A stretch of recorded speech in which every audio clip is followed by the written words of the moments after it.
नमस्कार, मैं doctor Vedula Ramalakshmi mind body and soul की इस अद्भुत जर्नी में आप सभी का हार्दिक स्वागत करती हूँ। त्रिगुण अर्थात सत्वगुण, रजोगुण एवं तमोगुण, क्या ये गुण सिर्फ और सिर्फ मनुष्य के होते हैं या सारी सृष्टि के?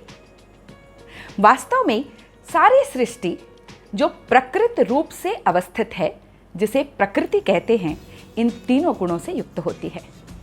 इस प्रकृति के जड़ चेतन सभी पदार्थ, मानवेतर सभी प्राणी इन तीनों गुणों से युक्त होते हैं तथा अपना स्वभाव, आकार एवं प्रकृति इन्हीं गुणों की वजह से प्राप्त करते हैं। सात्विक गुण मनुष्य को आनंद, संतुष्टि एवं परिपूर्णता से भर देता है और उसी प्रकार जब कोई सात्विक व्यक्ति किसी सात्विक जड़ चेतन एवं मानवेतर प्राणी के संपर्क में आता है तो वह आनंद, परिपूर्णता एवं संतुष्टि से भर जाता है। इसके पीछे वजह यही है कि जो व्यक्ति सात्विक गुणों से युक्त है, वही व्यक्ति इन तीनों गुणों के मध्य अंतर को जान सकता है। वरना रजस गुण एवं तमस गुण मनुष्य को भ्रम से भर देते हैं। इन गुणों से आवृत मनुष्य सत्य, असत्य, रजस, तमस, वास्तविकता, वायवीय, कल्पना एवं अहंकार के मध्य फर्क को नहीं समझ सकता है और वह इन गुणों से लिप्त होकर सांसारिक आचरण करने लगता है और ऐसे व्यक्ति हायर सेल्फ के साथ कनेक्ट नहीं हो पाते। तो क्या सिर्फ और सिर्फ सात्विक होना आवश्यक है? नहीं, हर एक मनुष्य में ये तीनों गुण अलग अलग अनुपात में उपस्थित होते हैं और आवश्यकतानुसार इन गुणों की वजह से वह अपना आचरण प्राप्त करते हैं, अपना व्यवहार प्राप्त करते हैं। मनुष्य के जीवन में इन तीनों ही गुणों की आवश्यकता परिवेश, कर्म, दृष्टिकोण एवं विचारों के अनुसार पड़ती ही रहती है। इन्हीं गुणों के आधार पर हम प्राणी जगत को समझते हैं। गाय, तोता, हंस ये वो प्राणी हैं जिनके संपर्क में आते ही सात्विक गुणों का अनुभव होता है, संतुष्टि, आनंद एवं परिपूर्णता प्राप्त होती है।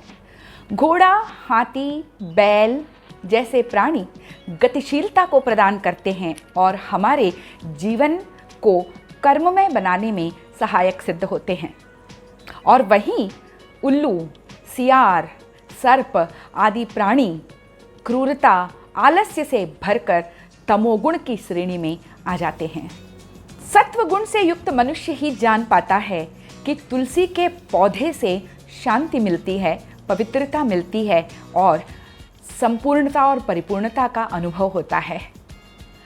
आम जैसे वृक्ष हमारे कर्ममय जीवन को गति देते हैं, हमारे कर्ममय जीवन को परिपुष्ट करते हैं।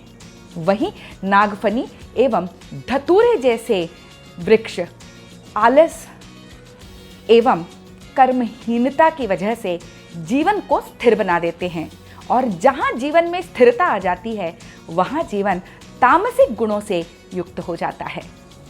जब मनुष्यों में, मानवेतर प्राणियों में और प्रकृति के समस्त जड़ चेतन विभवों में ये तीनों गुण व्याप्त हैं या ये तीनों गुणों से युक्त ये सारी प्रकृति है, तो मनुष्य में और मानवेतर प्राणियों तथा जड़ चेतन अन्य विभवों में अंतर क्या है? जड़ चेतन एवं प्रकृति के अन्य विभव तथा मानवेतर प्राणी जिस गुण के साथ जन्म लेते हैं उसी गुण के साथ तिरोहित भी हो जाते हैं, लेकिन मनुष्य के साथ ऐसा नहीं है। मनुष्य जब जन्म लेता है तो किसी भी प्रकार के गुणों से आवृत नहीं होता है। जैसे जैसे वह जीवन में आगे बढ़ता जाता है, उसके अनुभव, उसका परिवेश, उसकी बुद्धि एवं उसका दृष्टिकोण उसे इन गुणों से युक्त बनाता चला जाता है। अन्य प्राणियों एवं मनुष्य में एक बहुत बड़ा अंतर यह भी है कि मनुष्य के पास विवेक बुद्धि है। वह अपने विवेक से यह जान सकता है कि सत्य एवं असत्य में अंतर क्या है, वास्तविकता क्या है, एवं अहंकार का माड़ी जब आंखों पर चढ़ जाता है तो हम किस तरह से इस विश्व को देखते हैं। वो यह भी बताता है कि स्वार्थ से ऊपर उठकर जब हम उस उच्चतर चेतना से जुड़ जाते हैं तो फिर किस प्रकार का विकास हमारे आध्यात्मिक, आधिदैहिक एवं आधिभौतिक जीवन में होता है। इसीलिए मनुष्य ये जान सकता है कि किस तरह से वह रजोगुण, तमोगुण से दूर हटकर सात्विक गुणों से युक्त हो सकता है और इसके फलस्वरूप जीवन में शांति, संतृप्ति एवं परिपूर्णता को प्राप्त कर सकता है। इन गुणों का संपूर्ण स्वरूप क्या है, ये किस प्रकार से व्यवहार करते हैं या व्यवहार देते हैं मनुष्यों को, इन्हें विस्तार पूर्वक जानने के लिए देखते रहिए माइंड, बॉडी एंड सोल।